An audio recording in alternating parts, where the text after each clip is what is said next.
Hamas confirmou que aceita libertar os reféns israelenses na faixa de Gaza, mas que precisa negociar outras condições do plano de paz apresentado pelos Estados Unidos.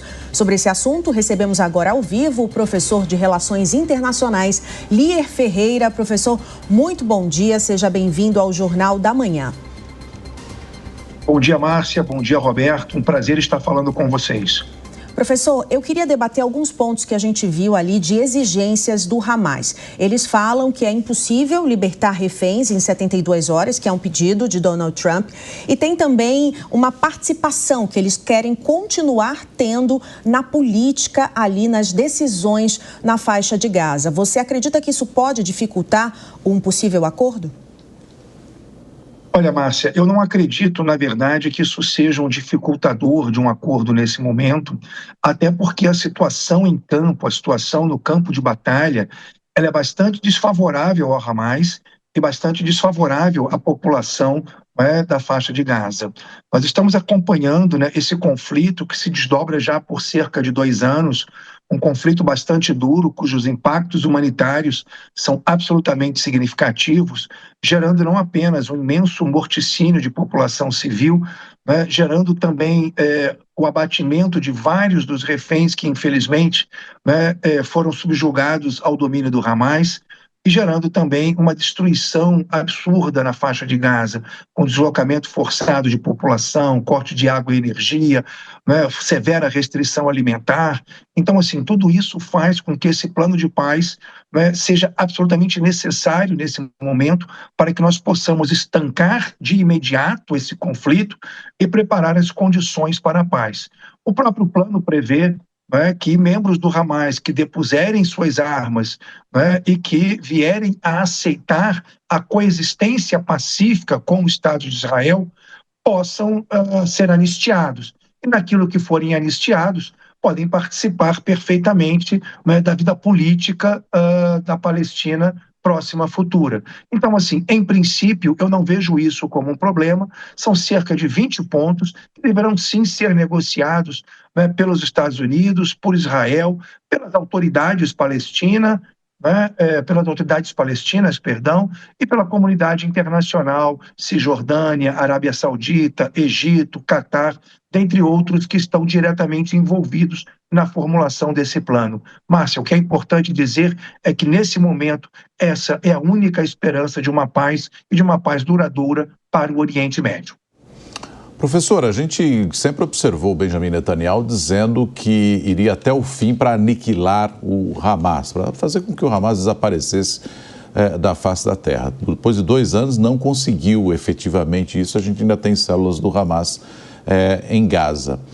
O que é que o senhor entende que foi decisivo para que, por exemplo, Donald Trump fizesse essa proposta de acordo de paz? A gente sabe que ele almeja aí a possibilidade de conquistar o Prêmio Nobel da Paz. Por outro lado, teve aquele ataque ao Catar, que é um aliado dos Estados Unidos. A gente pode entender que ali também Israel cruzou um pouco uma linha e fez com que fosse uma espécie de gatilho para que essa possibilidade de um processo de paz proposto pelos Estados Unidos aparecesse de forma mais explícita, professor? Olha, eu não tenho dúvida, Roberto, de que isso é verdade. Primeiro, como eu disse, nós temos a situação em campo, que é uma situação bastante difícil, né, para aqueles que estão vivenciando esse conflito. Claro que a gente fala aí da população civil, né? Olha as imagens que estão sendo mostradas de uma destruição absurda na faixa de Gaza. Falamos, evidentemente, também dos diversos militares e paramilitares envolvidos nesse conflito. Também são seres humanos e também vivenciam as dores, né, cotidianas de uma situação tão drástica do ponto de vista humanitário. Obviamente que a situação em campo, né, é absolutamente favorável ao Estado de Israel, né, absolutamente, portanto, desfavorável ao Hamas e às autoridades palestinas, sejam elas civis ou paramilitares, mas é claro que a comunidade internacional tem um peso muito grande, Roberto. Nós acompanhamos, né, ao longo da semana passada, durante a 80ª reunião anual das Nações Unidas, né, no momento em que Netanyahu subiu ao palanque, diversas autoridades globais se retiraram, né, da Assembleia e viraram as costas para Netanyahu. Nós tivemos também, né, importantes países europeus, muitos dos quais aliados tradicionais, tanto de Israel quanto dos Estados Unidos no Oriente Médio, né, condenando esse morticínio que muitos já classificam como genocídio. Então, assim, essas pressões internacionais, elas são muito importantes. E elas são muito importantes porque para que nós tenhamos uma paz, Roberto, é necessário que tanto Israel aceite essas condições, mas que os demais países árabes também o façam. Né? Todo o conflito ele envolve duas partes, Roberto. Né? E, nesse caso, um ajuste entre, né, Israel e os demais países árabes, muitos dos quais estão negociando esses termos de paz, que deverão ser amadurecidos nos próximos dias, é absolutamente fundamental. Porque, de contrário, esse cessar-fogo será apenas mais um cessar-fogo temporário, sem o caráter de definitividade que todos nós aguardamos. Agora, professor, tem um outro ponto que é o plano de ocupação. Chegou até a se cogitar, né, criar resorts ali, colocar iniciativa privada. Essa população que já foi tão devastada, né, que sofre de todos os tipos de violações de direitos humanos, ela deve ser retirada, já está saindo dessa região. O que pode acontecer com os palestinos? Outros países ali do entorno, os países árabes, vão ter que receber também essas pessoas, né, professor? Mais do que isso, Márcia, eu acredito que nós tenhamos que ter as condições, e me parece que o plano prever alguns pontos e alguns passos nessa direção para que a infraestrutura de energia, de água, de esgoto, né, de habitação, de saneamento, de urbanização, enfim, sejam retomados.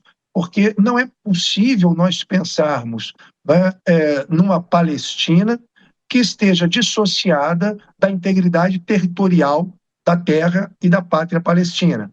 Então, tanto Gaza, quanto a Cisjordânia, quanto a própria Israel Oriental, né, que seria lá no plano, no desenho ideal de 1967, retomando as fronteiras, né, que existiam entre essas regiões, né, até que os ataques começassem naquele contexto, ainda na segunda metade dos anos 60, né, retornar a esse desenho me parece fundamental.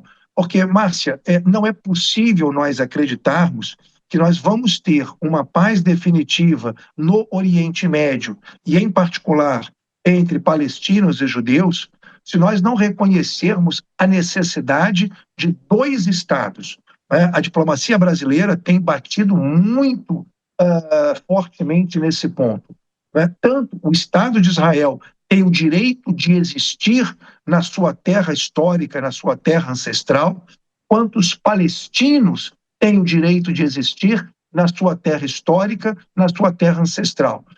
Qualquer plano duradouro de paz para o Oriente Médio, ele pressupõe o necessário reconhecimento dos dois estados, o Estado de Israel e o Estado da Palestina, coexistindo de modo sustentável, de modo viável e de modo pacífico entre eles. É isso que todos nós desejamos, independente de matrizes políticas ideológicas, de quem se coloca mais à direita, ou quem se coloca mais à esquerda. Os esforços em relação à estabilidade do Oriente Médio, eles são fundamentais, tanto para as populações e para os países do Oriente Médio, quanto para a própria população mundial. Porque a ninguém interessa claramente a desestabilização dessa região. Isso só traria muita dor, muito sofrimento e muitos ônus políticos, econômicos e sociais para toda a humanidade. Portanto, é apoiar e incentivar esses planos que estão acontecendo agora, cujos pontos já pressupõem, Márcia, né, que essa população palestina seja fixada na Palestina, e muito particularmente, nesse momento, na faixa de Gaza.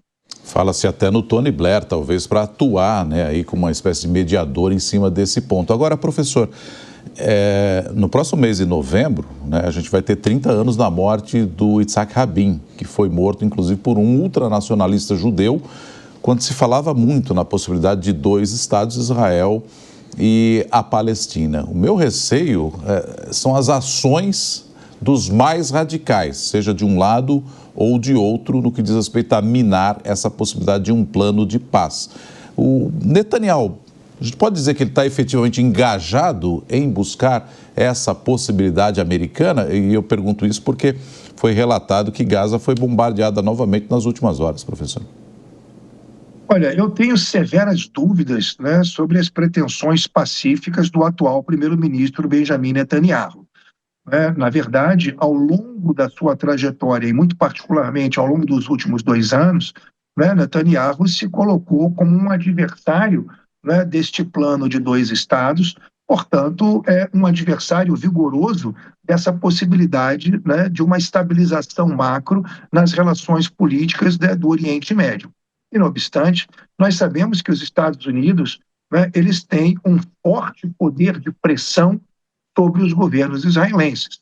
E me parece que, nesse momento, o presidente Donald Trump está envidando todos os esforços que lhes são possíveis e necessários para forçar, o governo Netanyahu a aceitar, a condição de paz. O Hamas, que era uma das partes desse conflito, já se colocou, a partir de ontem, absolutamente disponível para acatar o plano de paz. E é necessário que Israel, através do seu primeiro-ministro, também o faça.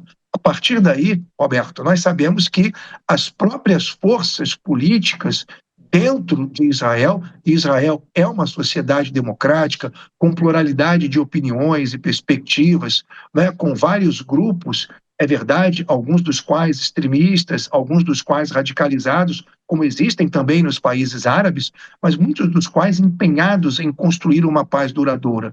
E é em função desses grupos, para que eles possam inocular os extremistas de parte a parte e encontrar os canais de diálogos entre aqueles muitos dentro de Israel, dentro da Palestina, dentro dos países árabes e no mundo inteiro que querem, de fato, construir uma paz duradoura.